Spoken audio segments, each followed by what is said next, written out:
Mulla on juuri lanseerattu uusi palkkio-ominaisuus, jonka avulla sähköautoilijat ei vaan säästä lataamalla autoaan älykkäästi, vaan myös tienaavat rahaa olemalla mukana sähköverkon tasapainottamisessa.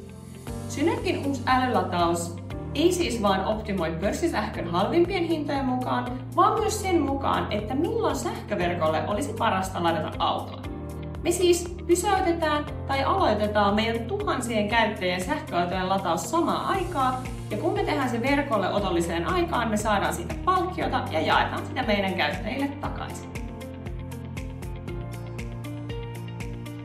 Palkkiot toimii sillä tavalla, että joka kerta kun sä tulet kotiin ja kytket auton laturiin, sä alat ansaitsemaan pisteitä. Mitä pidempi latauskerta ja mitä suurempi laturin teho, sitä enemmän pisteitä sä ansaitset. Näillä pisteillä voi sitten lunastaa lahjakortteja esimerkiksi elektroniikkakauppoihin tai lunastamalla ne virtuaalisena visana, jota voi käyttää ihan normaalina rahana ostaessaan vaikka ruokaa kaupasta.